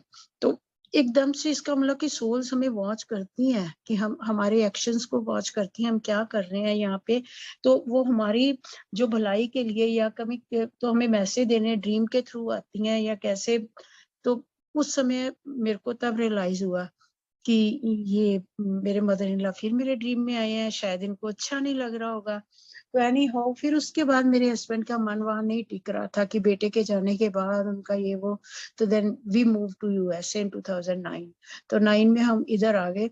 तो यहाँ आके मेरे को गुरुजी के बारे में 2011 में पता चला, जबकि मैं जालंधर में रहती थी तब, क्योंकि हम किसी गुरु को ऐसे नहीं जाते थे, पता भी नहीं था, हो सकता है किसी ने बताया भी हो गुरुजी के, पर मेरे को नहीं पता था गुरुजी के बारे में। और ये रमा बहल आंटी जो कि गुरुजी को 84 से उनकी सेवा करती थी, उनके जाती थी, वहीं जालंधर में ही रहती थी, लेक्चरर थी, वो मेरी नोन थी, और उनके थ्रू मेरे को पता चला था कि गुरुजी ऐसे ही, उनको किसी ने जय गुरुजी लिखा, मैंने भी उनको जय गुरुजी लिख दिया। मैंने सोचा कि शायद फेसबुक पे कि शायद कोई ये टीचर हैं तो इनको कोई स्टूडेंट ने जय गुरुजी लिखा है, तो मैंने भी लिख दिया, उन्होंने आगे से मेरे को लिखा, तो मैंने कहा ये क्या आप कर रहे हो, तो मेरे को क्यों लिख रहे हो, मैं तो बहुत छोटी हूँ, मेरे को क्यों कह रहे हो, मैं थोड़ी हूँ आपकी गुरु। कहते नहीं ये तो गुरु जी है, हम तो ये ऐसे ही बुलाते हैं संगत में। तो तब उन्होंने मेरे को ये कहा कि आप वेबसाइट पे जाओ, देखो कौन से गुरु जी हैं, कैसे है। तो फिर मैंने जब पढ़ा तो मुझे भी बड़ा अच्छा लगा पढ़ के गुरु जी के बारे में। शायद वो मेरा टाइम था, गुरु जी ने एडमिशन तभी देनी थी, लेकिन वो आप एक और बार बता दूं, मेरे को जब मेरा बेटा जब मैं प्रेग्नेंट थी, तो बेटे की प्रेगनेंसी के दौरान मेरे को एक ड्रीम आता है कि हम जिस घर में रह रहे हैं वहां पे कोई बहुत बड़े कोई संत आते हैं, और उनकी हाइट मतलब 6 फीट से भी ज्यादा है, चेहरा इतना लाल है, पगड़ी बांधी हुई है, जैसे राजस्थानी टाइप पगड़ी नहीं होती ऐसे बांधी हुई है, और पीछे लोग उनके गांव के कोई लोग हैं जो बैलगाड़ियों में बैठे होंगे और हमारे घर की तरफ आ रही है वो। तो मैं हैरान होती हूँ, ये मेरा ड्रीम है। तो उस समय प्रेग्नेंट, तो वो मेरे घर में आके बरामदे में खड़े होके, तो जैसे पूरा कोई आशीर्वाद देता है ना, ऐसे दे के कुछ नहीं बोलते, ऐसे ही वापस चले जाते हैं। और जब वो वापस आते हैं तो मैं कहती ये कौन थे, फिर मैं सोची राधा स्वामी का मैंने नाम सुना हुआ है कि ऊंचे लंबे ऐसे मैंने सुना हुआ है कि, पर वो तो सरदार है, वो तो पगड़ी बांधते हैं, ये तो राजस्थानी पगड़ी बांधी हुई है, ये कौन है, मुझे नहीं पता। लेकिन जब 2011 में गुरुजी के बारे में मेरे को पता चलता है, मैं उनका स्वरूप देखती हूँ, तो एकदम से मेरे को वो चेहरा याद आ जाता है कि ये तो वही थे, ये तो इसका मतलब उस समय मेरे को ब्लेस करके गए हैं, मेरे बेटे को ब्लेस करके गए हैं, कैसे आए हैं। और मैं तो नहीं जानती थी उनको कौन है कौन नहीं, लेकिन जब मैंने ये देखा तो मेरी तो पूरी अटैचमेंट गुरुजी के साथ। फिर तो सुबह शाम ऐसे होना कि घर में वही चल रहा है, उसके शब्द चल रहे हैं, शब्द कीर्तन चल रहा है, मंत्र जाप चल रहा है, और बार बार मैं एक ही बात बोल रही हूँ, गुरुजी। मेरे हस्बैंड मेरे को कहते तू क्या ये गुरुजी करती रहती है। मैंने कहा नहीं, मेरे को तो बहुत अच्छा लगता है, मैं तो मेरे तो ये भगवान है अब ना। तो वो कहते कि अच्छा तेरे भगवान है, तू मेरे को मत कहना कि मैं इनको मानूंगा। तो मैंने कहा क्यों, ऐसे क्यों कह रहे हो। कहते कि नहीं, मेरे साथ क्या होगा, मैं शिव का इतना भगत था, मैं शिव जी को मानता था। तो कहती ये गुरुजी भी महाशिव है, तो तू ऐसे क्यों कह रही है कि मेरे को मत कहना। क्योंकि वो उस समय के बाद, जब बेटे की डेथ के बाद इनको पता चलता है, तो किसी मंदिर से आया हो प्रसाद तक लेना भी ये मतलब कि अपने आप को ये कहते थे मुझे भी मत देना कुछ भी, मुझे नहीं विश्वास रहा इन बातों पर। मैं इतनी पूजा करता था, पाठ करता था, फिर क्या दिया मेरे को ना। एनी हो, तो फिर उसके बाद मैंने कहा ठीक है, आप मेरे को मत रोकना, आप नहीं मानोगे तो ठीक है। तो देखो हमारे यहाँ पे तब सत्संग स्टार्ट हो गए थे 2011 अगस्त में। फर्स्ट सत्संग अटेंड किया था मैंने अमेरिका, ये कैलिफोर्निया में। तो उसके बाद मैं 6 सत्संग में गुरुजी के तो हुए भी 7 फैमिलीज के साथ ही स्टार्ट हुए थे। अब तो संगत बहुत बढ़ गई है, लेकिन फर्स्ट सत्संग अगस्त 6 2011 में हुआ था। तो इस तरह से मैं जाती रही, मेरे को कोई ना कोई ले भी जाता था। आई वॉज नॉट ड्राइविंग, तो गुरुजी ने अपने आप कोई ना कोई किसी को ऐसे कहते हैं ना जरिया बना देते हैं ले जाने के लिए, अगर ब्लेसिंग्स देनी होती है तो 6 सत्संग में 6 फैमिलीज में एवरी मंथ होता था, तो मैं उनके घर गई। लेकिन जब 7 सत्संग आया तो मैंने कहा मेरी फैमिली बच गई है, तो मैंने अपने हस्बैंड को बोला कि मुझे नहीं अच्छा लगता, मैं सबके घर, मेरा भी मन करता है गुरुजी को अपने घर में बुलाऊं। तो कहते तू बुला ले अपने घर में, तो पर मेरे को मत कहना कि तू यहाँ पे रुकेगा, ये वो, तो मैं तो घर में नहीं रहूंगा, मैं चला जाऊंगा। मैंने कहा जैसी गुरुजी की इच्छा होगी। उससे बीच में एक संगत फैमिली हमारे घर में आती है किसी रीजन से, तो वो आके मेरे को ड्रॉप करने आते हैं। तो मैं उनको कहती हूँ कि आप आ जाओ मेरे घर। कहते नहीं, आपके अंकल तो गुरुजी को नहीं मानते, हम जाएंगे तो वो क्या बोलेंगे, चले जाओ यहाँ से आप गुरु के। तो मैं कि इतने भी बुरे नहीं है मेरे अंकल, वो घर आए उनको ऐसे थोड़ी बोलेंगे, ठीक है वो गुरुजी को नहीं मानते हैं पर इतनी वो उनकी वो नहीं है कि भी आए हुए मेहमान को वो कहें कि आप घर से बाहर चले जाओ। और जब वो अंदर आ जाते हैं मेरे घर में तो मेरे अंकल उनसे बात करते हैं, बात करते करते कहते हैं आपकी तो आदत ही बहुत अच्छी लगी मेरे को। उनको उनके अंकल को बोलते हैं तो वो कहते हैं अच्छा सारे सत्संग में अच्छे लोग ही आते हैं, आप भी आया करो। तो ये कहते हैं कि सत्संग में नेक्स्ट सत्संग में आपको मिलूंगा, हमारे घर में ही हो रहा है ऐसे। तो मैं इनका चेहरा देख रही हूँ, कहाँ ये बंदा कह रहा है कि मैं तो रुकूंगा नहीं, अब कह रहे हैं कि इसी सत्संग में आप मिलोगे मेरे को घर में। मैं बड़ी खुश, मैं क्या गुरुजी आपको पता है आपने जिसको जोड़ना होता है वही वहां आपको मिलता है। चलो फिर वो आए सत्संग में आए और मेरे हस्बैंड पूरा टाइम बैठे रहे और उस सत्संग में भी कुछ ऐसा हुआ था कि जिससे कि विश्वास बहुत ज्यादा बढ़ गया। वो ऐसे हुआ कि कोई नई संगत आई थी हमारे घर में, तो उनके बच्चे पता नहीं क्या कोई वो किसी एकदम से जब मंत्र जाप शुरू होने लगा तो एकदम से वो सीढ़ियों के पास ग्रिल के पास आवाज आने लगी। तो मैं जब देखती हूँ तो वो चेन से बांधा हुआ लॉक लगा हुआ एक 13 साल की लड़की है, तो उसका हाथ लॉक ऐसे बांध दिया। बच्चों ने आपस में अपने आप ऊपर पता नहीं कहाँ से वो या तो वो लड़की लेके आई थी अपने साथ खेलने के लिए, क्या किया क्या नहीं। तो हम लोग उसको खोले, उसकी की ना मिले, हमें कैसे खोलना है ये वो। तो मैं एकदम से परेशान कि मेरे तो घर में क्लेश हो जाएगा, इतना भी ये लड़की को कुछ हो गया तो इसका हाथ कैसे ग्रिल के साथ बांध दिया। एनी हो मेरे को कॉर्नर ना मिले कि मैं क्वाइट कॉर्नर, कहते हैं ना कि घर में सत्संग रखते हो तो गुरुजी आते हैं।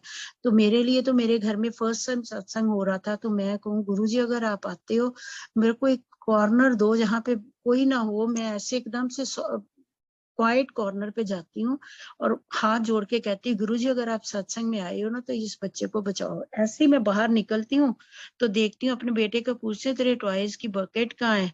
जब वो बकेट बताता है कि ये है तो मैं एकदम से उल्टा देती हूँ, उसमें मोर देन 100 टॉयज होते हैं और वही छोटा बच्चा 6-7 साल का था। तो आके मेरे को बोलता है कि मॉम ये की कौन सी है छोटी सी, वो एकदम से वो की मिल जाती है। तो हम उसको खोलते हैं। उस वजह से मेरे हस्बैंड का विश्वास, जब मैंने ये बात बताई तो उनका विश्वास ऐसे बढ़ा नेक्स्ट सत्संग से।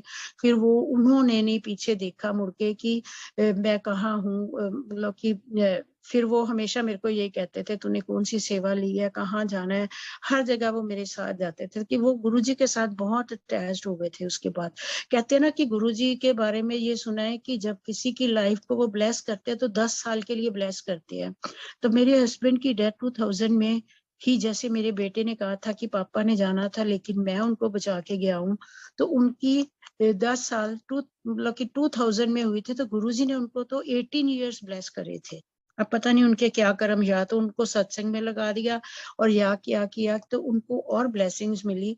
2018 में दोबारा हमें पता चलता है कि मेरे जो हस्बैंड को डायग्नोज होता है कैंसर, लीवर का कैंसर डायग्नोज हुआ और उसमें वो नहीं सरवाइव कर पाते हैं। तो विद इन मंथ ही मतलब कि उनका जो जुलाई मंथ में 12 जुलाई को ही पास्ट अवे इन 2018।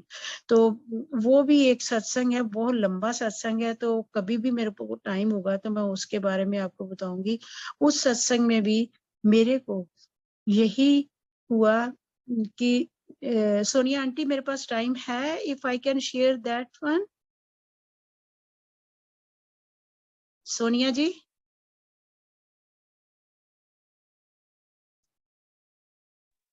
हाँ जी अंजना जी, प्लीज आप आराम से अपना विस्तार पूर्वक प्लीज सुनाएं। ठीक है, थैंक यू। सो उस सत्संग में क्या हुआ, उसमें क्या हुआ था कि मेरे हस्बैंड हॉस्पिटल में बार बार अप्रैल से जा रहे थे और उनको एडमिट करते थे तो उनको यही बोला जाता था तुम्हारे ब्रेन में इन्फेक्शन हो गई है, मतलब कि उनको रीजन नहीं मिल रहा था क्यों बार बार उनके जो व्हाइट ब्लड सेल जो ज्यादा आ रहे हैं। तो मेरी बेटी भी उसकी मतलब कि हम लड़का देख रहे थे, लड़के को देखने के लिए जाना भी था। तो मेरे हस्बैंड को बार बार ये ऐसे हॉस्पिटल में जाना पड़ रहा, तो मैं कह रही थी पहले अपना ट्रीटमेंट करवा लो फिर हम बात करेंगे जाके। संगत जी मेरे को याद है कि मेरे हस्बैंड ने बोला कि हम ना मैं तो जाऊंगा लड़के वालों के घर, उनको जाके बोलूंगा कि ऐसे ऐसे हमने इसकी सगाई कर देनी है। तो 21 जुलाई को हम लोग सत्संग करेंगे गुरुजी का, उसमें मैं अनाउंस करूंगा मेरी बेटी की जो मैंने सगाई कर दी है, तो मैं संगत में सबसे पहले शेयर करूंगा। तो मैंने कहा ठीक है जैसे आपको लगता है, पर आप पहले ठीक हो जाओ जैसे भी है। तो 2-3 बार ऐसे हॉस्पिटल में एडमिट हुए, लेकिन डॉक्टर्स को कोई रीजन पता नहीं चल रहा था। और मेरे हस्बैंड साथ साथ सत्संग पे भी जा रहे थे, और लास्ट सत्संग उन्होंने ज्वाइन करा 2 जून को। उसमें क्या हुआ कि वो मेरे हस्बैंड जो है वो फ्लावर्स की सेवा करते थे, गुरुजी के लिए फ्लावर्स लेके जाते थे। तो उस दिन जब फ्लावर्स लेके गए, जैसे ही हमने बुके खोला तो मैंने उनको बोला कि ये तो बुके ठीक नहीं है, आप मानोगे नहीं, कभी भी ऐसे नहीं हुआ। इतने सुंदर सुंदर फ्लावर्स, इतने बड़े बड़े गुलाब के फ्लावर्स लेके जाते थे, लेकिन वो जब हमने बुके खोला उसमें एक एक उसका पेटल जो वो गला हुआ निकला। कभी ऐसे हुआ ही नहीं कि बाहर से इतना अच्छा दिख रहा है, तो जब आप खोल रहे हो तो ये भी कोई साइन था हमारे लिए। उसके बाद मेरे अंकल सत्संग पे भी नहीं गए, तो गुरुजी ने तो हमें पहले दिखा दिया था कि आपका अंदर जो है वो पूरे ऑर्गन्स ऐसे ही गले हुए हैं, इस तरह से हो गए हैं कि, लेकिन फिर भी वो उनको चलाए जा रहे थे। फिर मेरे बेटे की जो ग्रेजुएशन थी, आपको जब मेरा बड़ा बेटा था वो 8th में पढ़ता था, और मेरे छोटे बेटे की 8th की ग्रेजुएशन इन्होंने जून में अटेंड करी है। जैसे वो अपना पूरा उसी रूप में उसी एज में आ गया, वो बच्चा 13 साल का था ये भी। तो उसमें फिर मेरे अंकल को 21 जून को दोबारा एडमिट करते हैं, तब वहां पे उनको पता चलता है कि इनको ये लीवर का कैंसर है। और आप मानोगे नहीं, उस समय जब वो हॉस्पिटल में थे, तो जब डॉक्टर्स ने बताया कि अब तो इनका ट्रीटमेंट भी नहीं हो सकता है, ये इतना मतलब कि फैल चुका है पूरे ऑर्गन्स में, पूरी इन्फेक्शन पूरी बॉडी में फैल गई है इसकी। तो मतलब कि हर ऑर्गन इनका ऐसे ही हो गया है। तो मुझे वो पेटल्स वाली बात याद आई। मैंने कहा कहाँ मेरे अंकल वो कह रहे थे बेटी की सगाई करनी है, कहाँ ये हमारे साथ ये सब कुछ हो रहा है। तो गुरुजी को, गुरुजी आप क्या दिखा रहे हो, क्या कर रहे हो।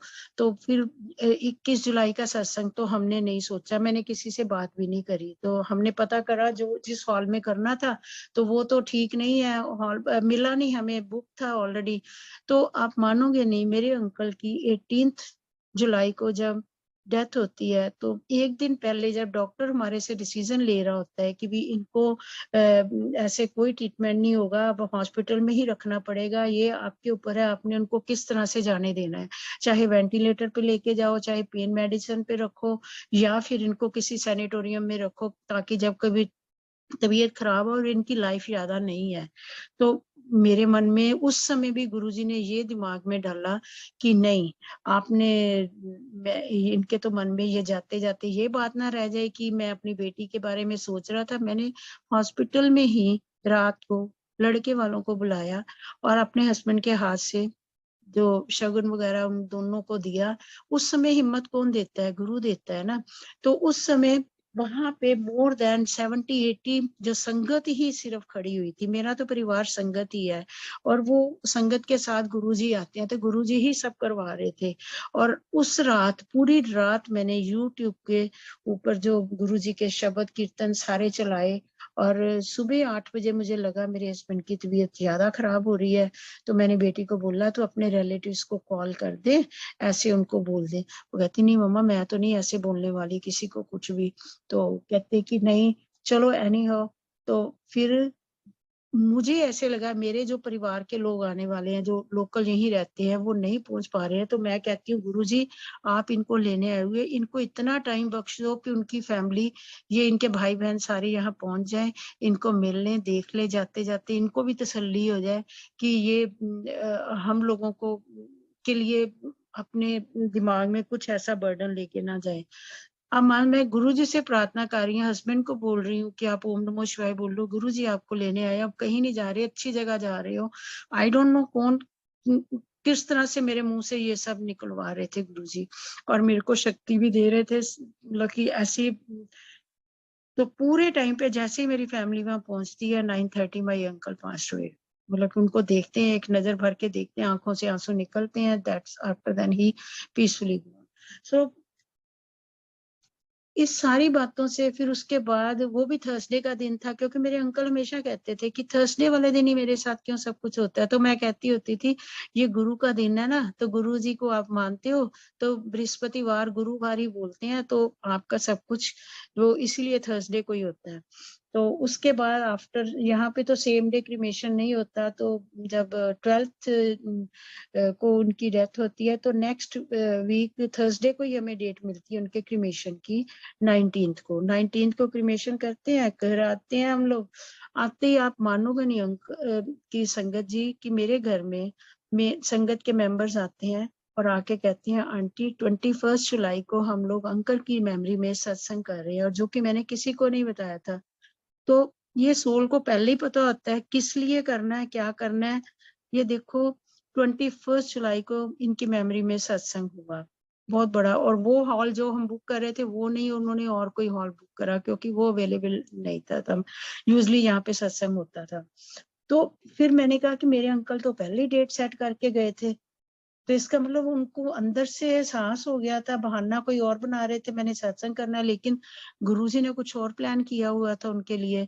सो इन सारी बातों को लेके तो मेरे मन में यही आता है कि जब मैं ये बुक रीडिंग चल रही है, ये इसकी सोनिया आंटी जो रीड कर रही है ये बुक स्पिरिट वर्ल्ड की, तो इसमें तो सोल को तो सब कुछ पता होता है हमारे साथ क्या होने वाला है। अगर वो चली भी जाती है तो तब भी वो ऐसे ही हम लोगों को ब्लेस करते हैं, ऊपर से किसी ना किसी के थ्रू मैसेज भेजते हैं। फिर ऐसे जब एक दिन क्या हुआ कि मेरी एनिवर्सरी थी नेक्स्ट आनी, तो मेरे को रात को बड़ा थोड़ा सा फील ऑकवर्ड सा हो रहा था कि देखो कैसे हम लोग विश करते थे एक दूसरे को या कैसे। तो आज नहीं है, क्योंकि गुरु जी चलो जैसी लाइफ दी है बहुत अच्छी दी है, ठीक है आप उनको ले गए हो तो कोई बात नहीं है। मेरे मन में यही है, और मैंने एक भी सत्संग नहीं मिस करा। मेरे घर में फैमिली मेंबर बैठे होते, मैं हमेशा एवरी वीक सत्संग पे जाती थी, क्योंकि मुझे वहां जाके थोड़ी एनर्जी मिलती थी। मुझे ऐसे लगता था कि नहीं मेरे को हीलिंग होती है वहां जाके, जब मैं शब्द कीर्तन सुनती है, वहाँ मेडिटेशन होता है, तो उस मंत्र जाप से मेरे को बहुत ज्यादा हीलिंग मिलती थी। सारे मतलब कि फिर मेरे को बहुत संगत ने बोला कि अंकल मेरे ड्रीम में आए हैं, वो तो गुरुजी के पास है। मैंने कहा ऐसे बोल रहे हैं, क्या कह रहे हैं कि ड्रीम में आए हैं, ऐसे कैसे हो सकता है। लोगों के ड्रीम में जा रहे हैं जिनके साथ रहते थे, हमारे साथ जब जन्म जन्म का कहते हैं ना कि संबंध रखते हैं, तो हमारे ड्रीम में तो कोई नहीं आता है। ऐसे मैं हंस पड़ती थी उनको कि चलो ठीक है आपके साथ ज्यादा प्यार होगा अंकल का। तो मेरी उस एनिवर्सरी में जो था, तो मैं ऐसे सोती हूँ तो मेरे को ड्रीम आता है ऐसे कि मेरे अंकल एक बहुत बड़ा मंदिर है, वो हम लोग गए थे महाराष्ट्र में, एक सती अनुसुईया का मंदिर है, दत्तात्रेय भगवान जी की जो भगवान मदर है उनका मंदिर है। वो वहां पे यही पॉपुलर है कि ये सती अनुसुईया का मंदिर है और सतयुग के टाइम का मंदिर है। और वो मंदिर में सीधी सीढ़ियां ऐसे चढ़ के ऊपर जाके एक छोटा मंदिर बना हुआ है, और ऐसे लगता है कि बिल्कुल ऊपर हमें कितना जैसे हम सच में किसी दूसरी दुनिया में ही पहुंच गए हैं। तो मेरे को वो मंदिर शो होता है, लेकिन उसके 7 प्लेटफॉर्म बने हुए हैं, तो वहां पे इतनी दुनिया इतनी संगत घूम रही है, तो मैं कहती ये कहाँ मैं आ गई हूँ अपने ड्रीम में। तो इतने में मेरे अंकल मेरे को नजर आते हैं और वो कहते हैं कि तू यहाँ कहाँ है। तो मैंने कहा आप कहाँ हो। कहते तुझे नहीं पता ये तो गुरुजी का मंदिर है। मैंने कहा अच्छा ये गुरुजी का मंदिर है, मैंने तो मुझे नहीं पता, हम तो सत्संग में जाते हैं, वहां दरबार लगता है गुरुजी का। तो कहते नहीं गुरुजी रहते हैं, तुझे नहीं पता, मेरे को तो गुरुजी अपने साथ ले आए थे। तो इस तरह से मेरे को अंकल मेरे बताते हैं कि ये गुरुजी मैं अच्छा, मैंने कहा मेरे को गुरुजी के दर्शन करवाओ। जब वो उनके दिखाते हैं, मेरे को कहते हैं कि ये बैंड वाले हैं, यहाँ जब गुरुजी का वेलकम होता है ना तो ये बैंड बजता है जैसे हम लोग सत्संग में बजाते हैं। पता नहीं मेरे सबकॉन्शियस माइंड की बात है या क्या है, आई डोंट नो, लेकिन जो मेरा ड्रीम है वो मेरे को अभी भी एक एक बात याद है। तो मेरे अंकल कहते मैं तो ना यहाँ से बहुत डायरेक्ट गुरुजी ऐसे पास से गुजर के जाते हैं तो तू देखना। तो मैंने कहा नहीं, गुरुजी कहते थे लाइन में लग के दर्शन करो, तो हम लाइन में ही लगेंगे, ऐसे नहीं ऐसे खड़े होना। तो एनी हाउ इतने में मेरे को कोई आके कहता है कि आप ना दाल बनाओ, आपको पता है लंगर की दाल बननी है। मैंने कहा कितनी, ये सारे, मैंने कहा मेरे पास तो कुछ नहीं है, इतने करोड़ों लोग घूम रहे हैं जैसे कीड़ियों जैसे नहीं होते। और गुरुजी भी कहते होते थे कि तुम तो मुझे चींटियों जैसे नजर आते हो, मैं तो महाशिव हूँ। तो मुझे वैसा ही दिखे कि मैं कि इतनी दुनिया, इतने मैं कैसे बनाऊंगी अकेली। कहते नहीं सब कुछ आपको मिल जाएगा, आप किचन में चलो अपने हाथ। मैं जाती हूँ, मेरा ध्यान नहीं लगता उसमें बनाने में, मैं वापस आ जाती हूँ ड्रीम में। फिर मेरे हम लाइन में लगे होते हैं, तो मेरे अंकल मेरे को कहते हैं कि तू फटाफट कोई आके हमें कह देता है कि वहां पे मेरे को एक संगत नजर आती है जो हमारी यहाँ की थी, उनकी बेटी की शादी हुई है थोड़ी देर पहले हुई थी। तो मैं इनको कहती हूँ अपने अंकल को, अच्छा इनकी ना बेटी की शादी हुई है, आप इनको बधाई दे दो। वो बैठे होते हैं, वो मेडिटेशन में बैठे होते हैं वहां पे, वहीं पे मेरे को वो नजर आते हैं उसमें संगत। कहते ले मैंने तो दे दी थी बधाई। मैंने कहा कब दी थी? कहते तुझे नहीं पता, जब गुरुजी आते हैं कार्ड देने के लिए आते हैं ना, किसी की बेटी की शादी हो तो गुरुजी साथ में ही आते हैं, तो वो जिसके घर जाते हैं फिर उनको साथ लेके जाते हैं। तो मैं जब तेरे घर आए थे तो मैं साथ ही था उनके। क्या अच्छा मैंने नहीं देखा। फिर मेरे को कोई इंसिडेंट बताते हैं कि तुझे पता नहीं, तू वहां पे जब वो आए थे एकदम से बेल बजी थी तो तू गिरने लगी थी बाहर से ऐसे, तो तेरे को पता गुरुजी ने उठा लिया था अपने हाथों में। मैंने कहा हाँ गिरी तो थी मैं, पर मेरे को चोट नहीं लगी थी और मैंने बोला भी नहीं उनको कि मैं गिर गई हूँ, तो ऐसे हुआ है। तो कहते तुझे याद है ना, तो गुरुजी ही बचाने वाले थे। मैंने कहा हाँ हो सकता है ऐसे भी हो। तो फिर मेरे को थोड़ा विश्वास हुआ कि हाँ हो सकता है कि, फिर उसी समय आके कहता है कि क्या भोग लगाओ। जब मैं कहते ले तेरे को तो सेवा मिल गई, मैं तो इतने सालों से हूँ यहाँ पे, मेरे को तो नहीं किसी ने कहा गुरुजी को भोग लगाओ, ये कितनी अच्छी सेवा मिली है। मतलब कि मैं उस ड्रीम में, मुझे नहीं पता, मैंने भोग भी नहीं लगाया, मैं फटाफट एकदम से जैसे ही उठती हूँ, सुबह के 4 बजे होते हैं, तो वहां पे इंडिया में तो अभी कोई सत्संग चल रहा होता था, वहां शाम को होता था। तो मैं एकदम से ना वो हमेशा सुनती होती थी सुबह उठ के, तो उसी समय मेरा पूरी बॉडी में स्वेटिंग हो रखी है। तो जैसे ही मैंने वो सत्संग सुना तो उसमें वो चल रहा था, बहुत जन्म बिछड़े थे माधो अब जन्म तुम्हारे लेके। तो मैं हमेशा ये कहती थी कि ये जो शब्द है ना मेरा क्लोज टू हार्ट है, और मैं इसको सुनती हूँ तो मेरे को बहुत बहुत बहुत ज्यादा पीस मिलती है। तो अब ये जो हमारा बाकी जन्म बचा है, तो वैसे ही मेरे ये गुरुजी के लिए ही है, मैं उनका ही गुणगान गाना चाहूंगी और उनकी ही शरण शरण में रहना चाहूंगी। जब जाऊंगी भी तब भी मेरे को भी गुरुजी लेके जाएं, अपने पास ही लेके जाएं। तो इस तरह से फिर नेक्स्ट 31st, दैट वाज 25 मई मेरी एनिवर्सरी का डे था। 31 मई को गुरुजी का समाधि दिवस है, और आप मानोगे नहीं, वहां भी मुझे, मैंने किसी को ये बात नहीं बताई थी, तो वहां भी मेरे को ये दाल की सेवा मिली, वही येलो दाल जो मैं नहीं बना पाई थी वहां पे, तो गुरुजी ने प्रैक्टिकल करके मेरे को दिखाया कि नहीं तूने बनानी है। तो आंटी ने मेरे को ये सेवा दी, और जैसे ही मैं उस सत्संग में जाती हूँ माथा टेकती, फिर मैंने जब मेरे को दाल की सेवा मिली, मैंने उनको अपना सारा ये ड्रीम बताया। जब मैं उनके घर गई सत्संग वाले दिन, और जब मैं मत्था टेक रही हूँ, सेम शब्द लग रहा है, और वो आंटी मेरी तरफ देख रही है और मैं उनकी तरफ देख रही हूँ, कि ये तो वही बात हो गई कि सेम शब्द भी लग रहा है। जबकि मैं थोड़ा 5-10 मिनट लेट हो गई थी वहां पहुंचने में, तो नहीं तो यूजली हम लोग पूरे टाइम पे जल्दी जाते हैं कि सत्संग शुरू हो, गुरुजी के आने से पहले ही जाते हैं। तो वो सेम शब्द मेरे को गुरुजी ने वो भी प्रैक्टिकल करके दिखाया कि नहीं, सोल्स होती हैं, सोल्स आती हैं हमको हील करने के लिए आती हैं। तो अब ये मैं क्या बोलूं अब जब से ये मैंने बुक शुरू की है सुननी, या सोनिया आंटी जब इसको डिस्क्राइब करती हैं, एलेबोरेट करती हैं, तो उस समय मुझे ये सारा जो डॉट टू डॉट कनेक्ट, मतलब कि जना अपने अपने ड्रीम्स के साथ मेरे को कनेक्शन होता है। मेरे को कभी कोई ड्रीम नहीं याद रहता, पर जिंदगी में कहते हैं ना कि कुछ ऐसी बातें हो जाती है, कोई अनहोनी होती है वो भी नहीं भूलती, अच्छी बातें वो भी नहीं। पर ये वाले ड्रीम मेरे को आज भी कोई कहे ना, मेरे को 1 to 1 एक एक स्टेप अभी भी याद है। और मैं ज्यादा बिलीव नहीं करती थी सोल्स में, मैं नहीं करती थी, मैं कहती ऐसे बंदा चला जाता है तो क्या है, वो कोई इस दुनिया में थोड़ी है अब। हम, ये तो हमारे सबकॉन्शियस माइंड की बात है कि हम सोचते हैं कि हाँ होगा कोई ऐसे, हमारे लव्ड वंस हैं या कुछ भी है। तो लेकिन नहीं, वो होते हैं, वो आपको हील करने के लिए आते हैं। या जब भी आप कभी कष्ट में होते हो, जब आप उनको याद करते हो, और हमेशा मेडिटेशन में जब होते हो, तो उस समय भी वो आपको हील करने आते हैं। ऐसे मेरी ग्रैंड डॉटर हुई, उस दिन भी मेरे अंकल मेरे मॉर्निंग में मेरी ड्रीम में आते हैं, तो मैं एकदम से मतलब कि हो जाती, तो शाम को मेरी वो कहते कि मैं आ रहा हूँ, मैं आ रहा हूँ, ऐसे मेरे को ड्रीम में आते हैं, तो उसी शाम को मेरी ग्रैंड डॉटर पैदा होती है। तो मैं क्यों ना कहूँ कि ये हमारी जब जो भी हम जिनको हमारे बच्चे हैं या हमारे बड़े हैं जो हमारे साथ प्यार करते हैं, जब ये हमें छोड़ के चले जाते हैं, still they are connected with us. अगर सिर्फ यही बात है, हम उनको अपनी अच्छी यादों में याद रखें और वो जरूर हमारे पास आएंगे। वो हमें भी देख के दुखी होते हैं और हमें तो दुख होता ही है कि वो हमें छोड़ के चले गए हैं, लेकिन फिर भी मैं संगत जी में हाथ जोड़ के आप सबको यही कहूंगी कि मैंने भी कष्ट बहुत झेले हैं, बहुत झेले हैं, लेकिन फिर भी भगवान से विश्वास नहीं उठाना। आपने हमेशा अपने गुरु को, जिसको भी मानते हो, मैं तो गुरु जी के लिए, अब मेरे लिए तो संगत ही मेरा परिवार है, संगत ही मेरा सब कुछ है।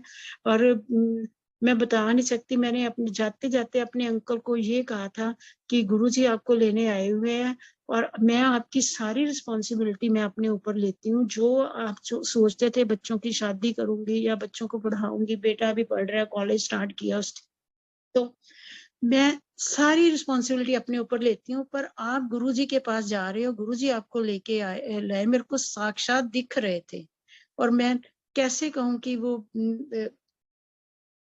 आप कहाँ जा रहे हो, अच्छी जगह पे जा रहे हो। और ओम नमो शिवाय करते हुए मेरे अंकल ने अपनी आंखें बंद की, सब कुछ किया। उसके बाद बेटी की जब मैंने साल के बाद मैंने शादी की, मैं बता नहीं सकती हूँ, यहाँ संगत ने जो रौनक लगाई, जो मतलब कि ऐसे लग ही नहीं रहा था कि मैं अकेली हूँ। और मेरे बच्चे की शादी हो गई और सब कुछ आगे, उसके अब 2 ग्रैंड डॉटर्स मेरी हो गई हैं। तो thank you Guruji for everything. वो अच्छे मौकों के लिए भी, और जो मेरे साथ बुरा हुआ है वो शायद मेरे कोई बैड कर्मास होंगे कि मुझे या मेरी फैमिली को वो भुगतने होंगे। तो क्योंकि गुरुजी सारे कष्ट तो ले लेते हैं अपने ऊपर, लेकिन कुछ कष्ट जो है हमें भुगतने पड़ते हैं। तो शायद वो मेरे बहुत बड़े कोई पिछले जन्म के कोई ऐसे बैड कर्मास रहे होंगे कि जो कहते हैं ना कि वो एक सुई की नोक जैसा बना देते हैं कष्ट को, जब कोई किसी भगवान की शरण में होते हो। तो thank you Guruji, thank you for everything, thank you Sonia aunty. I don't know मैं जस्टिस कर पाई हूँ बुक के साथ के नहीं कर पाई हूँ, मुझे नहीं पता। दिस वाज माय एक्सपीरियंस कि जो भी मैंने अपनी लाइफ में एक्सपीरियंस किया है, मैंने बड़े सिंपल वर्ड्स में, पता नहीं किसी को कष्ट दुख ना पहुंचा मेरी बात से, या मैं कहीं पे कोई गलत ना हो गई हूँ, प्लीज मेरे को माफ कर देना। और thank you Shilpi aunty, Ekta aunty. तो you guys are very very close to my heart कि कभी भी आपने मेरे को ऐसे वो लो डाउन नहीं होने दिया। मेरे को बहुत इंस्पिरेशन आप लोगों से भी मिलती है। और मैं पता नहीं आज मैं जी रही हूँ तो अपनी सिर्फ संगत फैमिली के कारण ही इस लाइफ में जी रही हूँ। और आगे भी मेरे को पता है कि आप लोगों की सपोर्ट मेरे को रहेगी। और मेरी इस एक्सपीरियंस से किसी को कोई फायदा पहुंच रहा है तो मैं अपने आप को बहुत धन्य मानूंगी और बहुत गुरुजी का शुक्रिया करती हूँ जिन्होंने मेरे को इस लाइफ में अपनी शरण में लिया और मेरे को इतनी हिम्मत बख्शी, इतना साहस दिया कि मैं हर मुश्किल से अपने आप को बाहर निकाल पाऊं। और मैं बड़ी हैप्पी लाइफ जी रही हूँ। मेरे को अब कुछ भी नहीं लगता कि ऐसे कि दुख आता है तो ठीक है, आएगा, रात आएगी तो दिन भी आएगा। अगर अंधेरा है तो सूरज भी निकलेगा, रोशनी आएगी। तो हर एक की लाइफ में ही ऐसा होता है। कोई इस इंसान इस दुनिया में आता है, ऐसा नहीं है कि वो हमेशा सुखी है, हमेशा ही उसको सुख ही बरसते हैं। किसी के पास पैसा होता है, हेल्थ नहीं होती, हेल्थ होती है, पैसा होता है तो औलाद नहीं होती है। तो कुछ ना कुछ तो दुख हर इस लाइफ में आके हमें भुगतना ही पड़ेगा। So with folded hands I am so much thankful to all the sangat members जिन्होंने मेरी इस, जो कहते हैं ना कि क्या कहते हैं,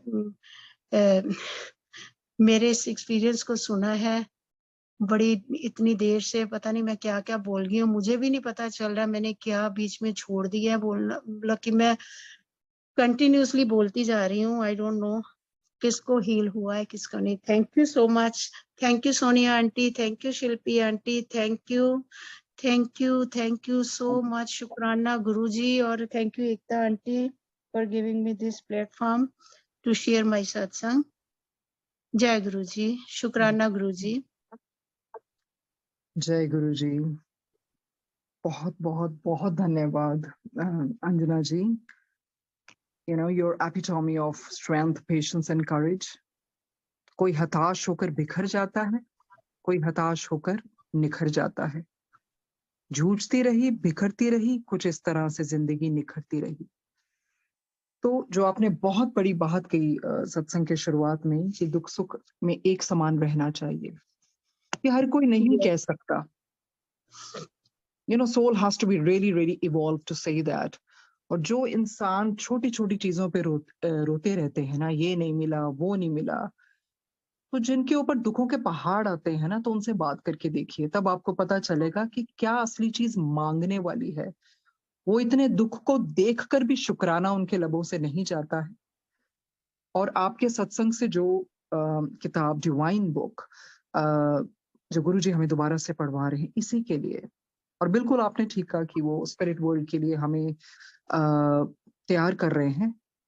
आपके बेटे की वही सोल दोबारा से आनी, वही पेरेंट्स को चुनना, वही घर को चुनना, क्योंकि चॉइसेस मिलती हैं जब इंसान जाता है, बिल्कुल चॉइस मिलती है, where you want to go, where you want to take birth, what kind of parents you want। तो उन्होंने फिर आपको चुना और उन्होंने अपने पिता की जान बचाई, you know। तो आपकी सोल, उसकी सोल ही, you know, एंजेलिक सोल। और वाकई में जो हमारे नियर एंड डियर वंस जाते हैं, जो गुरुजी ने कल भी हमें पढ़वाया था परिजन, वो हमें ऊपर से देखते हैं, दे वॉच ओवर अस, जिस तरह से आपके मदर इन लॉ देखते रहे। और ऊपर के जैसे कितना स्पिरिट वर्ल्ड में हमने पढ़े थे 7th realms हैं, पर जो गुरुजी का लोक है, I guess it's beyond 7 realms, you know, it's the most beautiful one. और वहां आपके हस्बैंड हैं और आपके एनिवर्सरी पे गुरुजी का आपको मिलवाना, उनके साथ उस लोक पे लेके जाना, बहुत बड़ी बात है। आपके सत्संग से इतनों की हिम्मत बंधी है कि वाकई में इतने दुखों के आने के बाद भी फिर भी इंसान शुक्राना ही बोलता रहे। और एक्सेप्टेंस, यू नो, यही तो सरेंडर है कि जो गुरुजी करते हैं उसको आप ग्रेसफुली एक्सेप्ट करें विदाउट कंप्लेनिंग। और आपने लाइफ में कभी कंप्लेन नहीं किया। So that is such a big message for all of us कि वाकई में ये जर्नी से बहुत कुछ सीखने वाला है। छोटी छोटी चीजों पे नहीं रोना चाहिए। दुख सुख एक समान को लेना वही ले सकता है जिसकी सोल इवॉल्व हो जाती है। और गुरुजी की बहुत बहुत कृपा है आपके ऊपर, तो फिर भी आपको इतना कुछ सहने के बावजूद भी आपको इतनी स्ट्रेंथ मिली। और आपने बोला दिन के बाद रात के बाद दिन, और यह दुख सुख पार्ट ऑफ लाइफ है। पर यस, शुक्राना करते हैं। और आपने एक बहुत बड़ी बात कही, जो मर्जी हो जाए, जो मर्जी हो जाए, तेरा मंगल हो या मंगल तू सोचे, तेरा मंगल ही है। विश्वास नहीं छोड़ना अपने गुरु पे, सबसे बड़ी चीज है। डामाडोल हो जाते हैं इंसान, थोड़ी सी भी चीज आती है, और जब दुखों का पहाड़ भी आ जाए फिर भी इंसान ना हिले ना, तो वो असली गुरु का प्यारा कहलाता है। बहुत बहुत बहुत कुछ सीखने को मिला है। अंजना जी, thank you so very much. You know, I'm falling short of words. I want to thank you immensely for coming, and I want to thank you Guruji for sending Anjana ji. और कोई शब्द नहीं है, निशब्द हो जाते हैं कई बार। तो संगत जी बहुत बहुत शुक्रिया जुड़ने के लिए, और अंजना जी का सभी संगत की तरफ से तहे दिल से शुक्रिया अपनी ये इतनी सोलफुल जर्नी को हमारे साथ शेयर करने के लिए, जो हमें भी बहुत हिम्मत देता है। और इस किताब का आपने बार बार जिक्र किया, वाकई तभी तो गुरुजी दोबारा से पढ़वा रहे हैं। हर शब्द वही निकलवाते हैं जिस तरह से पढ़वाना चाहते हैं। और this book is a living experience. It really helps in healing. So it's divine request that everybody should read it. So thank you Anjana ji. Thank you Guru ji. Thank you Sangat ji. आप आज्ञा ले सकते हैं। Thank you. Thank you, Shukrana Guru Ji. जय गुरु जी संगत जी अगर आप भी अपना सत्संग हमारे साथ शेयर करना चाहते हैं तो उसकी ऑडियो या वीडियो रिकॉर्डिंग करके दिए हुए नंबर पे आप व्हाट्सअप कर सकते हैं या फिर आप हमें ईमेल भी कर सकते हैं। और संगत जी गुरु जी से जुड़े सारे अपडेट्स के लिए और ऐसे ही प्यारे प्यारे संगत के सत्संग के लिए हमारे चैनल को सब्सक्राइब कर लीजिएगा और बेल आइकन ऑन कर लीजिएगा ताकि वीडियो की नोटिफिकेशन आपको सबसे पहले मिले। जय गुरु जी, शुक्राना गुरु जी।